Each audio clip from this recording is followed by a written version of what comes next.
A confession from Joker. Oh, isn't that precious?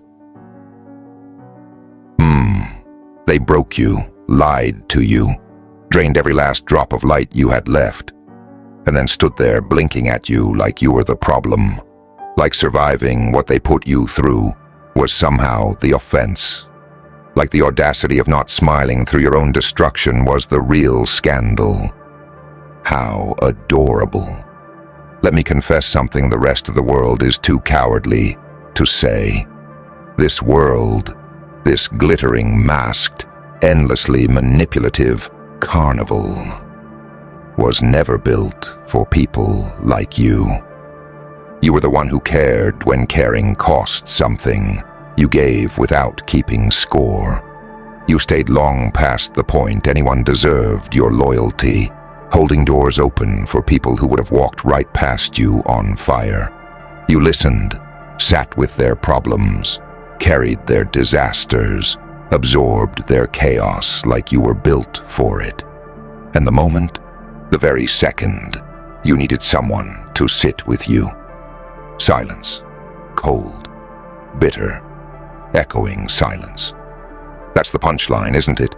The moment you need what you spent years pouring into everyone else.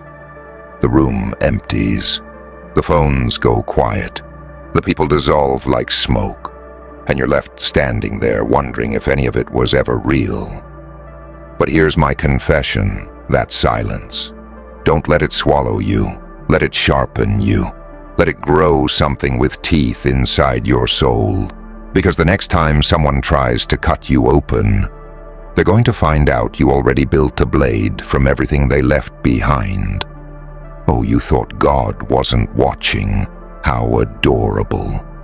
They'll say you changed. They always do. They'll whisper it with fake concern. That you became cold, unreachable, impossible to reach. But not one of them stood in the room when you were falling apart. Not one of them witnessed your faith getting ripped out at the root. Not one of them saw the nights you sat in the dark, replaying every silence, every dismissal, every moment someone you trusted chose themselves over you, again and again. So yes, you changed, because staying the same would have finished what they started. It's allowed, you know. Feeling all of it at once. The crushing weight, the suffocating loneliness, the rage simmering just beneath a calm expression. Let it in. Don't run from it. Don't numb it into something manageable. Pain didn't arrive to destroy you. Pain arrived to awaken you. And you have been asleep for far too long. The most dangerous people in this world aren't the ones carrying weapons. They're the ones who look you in the eyes, say all the right things, make you feel chosen. While sharpening the knife, they'll eventually slide between your ribs. They feed off your warmth. They bask in your light. And the second your flame flickers, the second you need something in return, they leave the room like they were never there. And when you're hollowed out, when there's nothing left to take, they look at the wreckage and say, "You've changed." No, sweetheart, you didn't change. You adapted. And there is a difference that will haunt them for the rest of their lives. You were never too emotional, never too kind, never too giving. You were simply surrounded by people who had no idea what to do with something genuine. That's the real tragedy. You handed them the most authentic version of yourself, unguarded, unfiltered, completely real. And they didn't recognize its value until you were already gone. They never do. There is power in silence. There is power in no longer explaining yourself to people who had every opportunity to understand you and chose not to. Let them wonder. Let them piece together what went wrong in the lonely hours of the night. You don't owe them the satisfaction of a reason. From here on, you speak through your actions, not for revenge. Revenge is far too small for what you've been through. Show them something more devastating than anger. Show them what strength looks like when it's been forged in fire and betrayal. Show them what happens when the kindest soul in the room finally decides enough. And when they come back, and they will come back, don't let their tears rewrite your memory. Don't let their sudden remorse soften what you've built. People don't transform their hearts overnight. They just get deeply uncomfortable when the person they once controlled stops playing the game. Let them cry, let them regret, let them sit in the emptiness they carved with their own choices. Let them feel the absence of your presence the way you felt the absence of their effort. Every single day, you stayed. Because here is the truth no one wants to say out loud. No one is coming to save you. No one is riding in to rescue you from the wreckage. You claw your way out alone, bleeding, shaking, crying into the dark with no applause and no audience. But when you finally rise, when your knees stop shaking and your eyes stop searching, you'll understand something that will change everything. You were always the storm. They just never saw it coming. Strength doesn't always look like standing tall. Sometimes it's crawling, heart pounding, hands trembling, and still, choosing not to fold.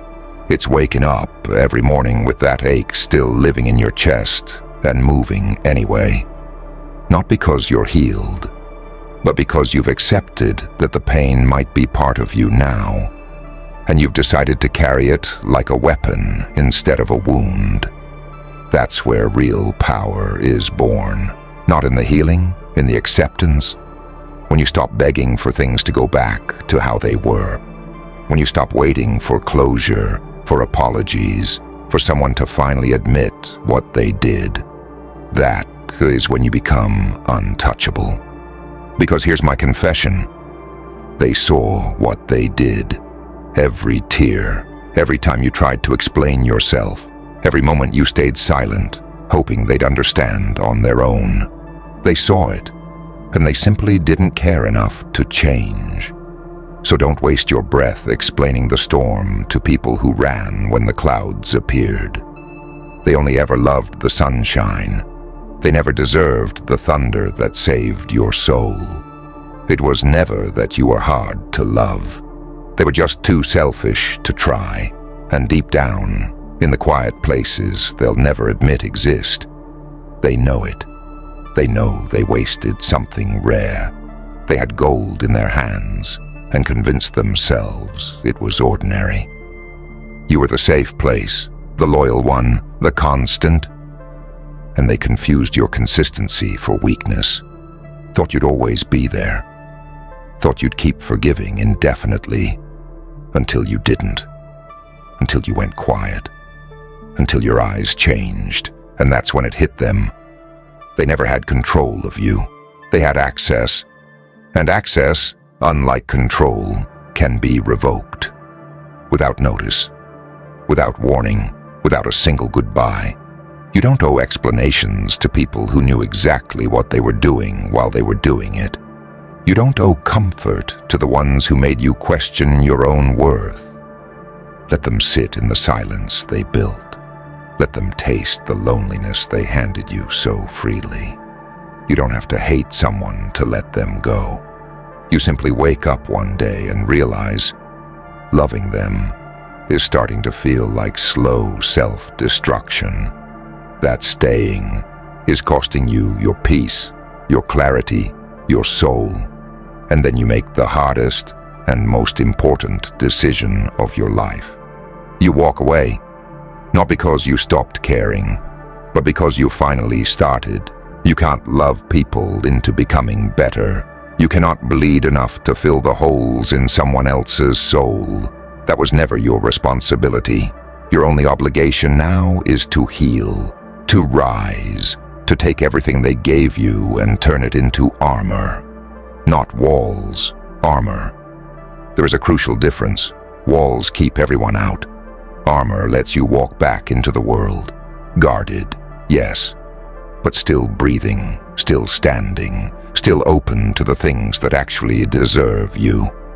And when they see you again, and they will, they won't recognize what's standing before them. The version of you they knew died in the fire they lit.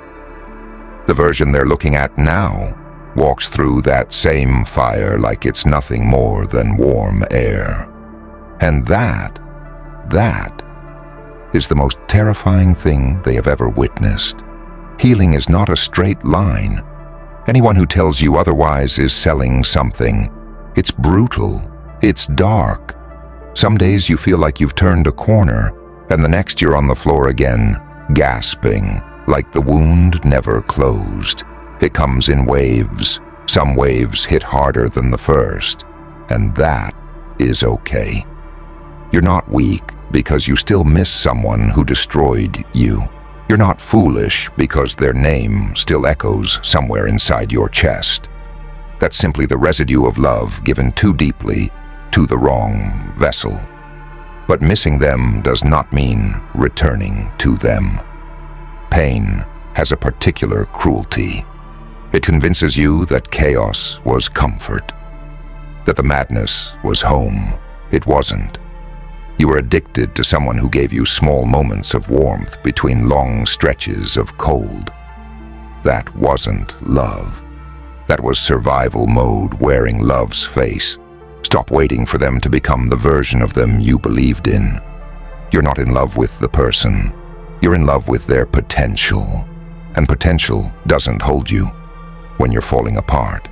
It doesn't show up. It doesn't stay. So stop rewriting their story just to justify remaining in their chapter. If they wanted to grow, they would have. If they wanted you, they wouldn't have left you questioning your worth. They saw every tear, every attempt to explain yourself, every moment of grace you extended when you had every right to walk. They watched you hold the whole thing together with bleeding hands and said nothing, changed nothing. And now they want to act confused by your distance. They want to ask what happened as though they weren't the earthquake that brought everything down. Don't explain the storm to people who fled when the clouds appeared. Your silence is louder than anything you could say. Your absence is teaching them what your presence never could. Let them sit in that lesson. People only realize your value in the echo of your absence. When the texts stop, when the calls go unanswered, when they scroll through old memories wondering where it all went wrong, that's when it finally settles over them. You were the consistency in their confusion, the calm in their chaos, the one who stayed and you left, quietly, completely, without a final speech. You are not broken. Let me confess that clearly. You are evolving. The pain didn't come to end you. It came to peel away the softness that kept you bleeding for people who never brought bandages. It came to force you into becoming the version of yourself you were always too afraid to meet. The one who doesn't beg. The one who doesn't chase. The one who doesn't accept love that arrives half-built and hollow. They thought you'd stay soft forever, that they could keep showing up incomplete and you'd hold the door open regardless. But you changed. Quietly, slowly, without announcement. You finally saw them for what they were. Lessons, not lifelines. And when they return, when they go looking for the place where your love used to live and find it locked, remember every night you cried yourself into numbness. Remember every day you questioned your worth because of their silence. Remember that you survived that you rebuilt from nothing in the dark with no one watching. Forgiveness is yours to give whenever you're ready. But access is a privilege, and that privilege has been permanently revoked. Your silence reminds them of what they did. Your distance unsettles them, and your growth. That is the final thing they cannot forgive. You were supposed to crumble. You were supposed to keep waiting by the door. Instead, you became something they no longer recognize and can no longer reach. So let it hurt, if it still needs to. Let the waves come. Let the grief move through you like weather. But understand, this pain is the last fire burning away whatever attachment remains. It is the goodbye your soul never got to say out loud. And when it finally passes, when you exhale one day, and their name is no longer attached to the weight of it, you will see clearly what this was always about. You didn't lose them. You lost the illusion of who they could have been. And in exchange, you found yourself. The version that doesn't beg to be chosen. The version that walks away, not in bitterness, but in full knowledge of exactly what they are worth. And if that doesn't make you the most dangerous thing in the room, I genuinely don't know what does. Yours in the fire they lit, Joker.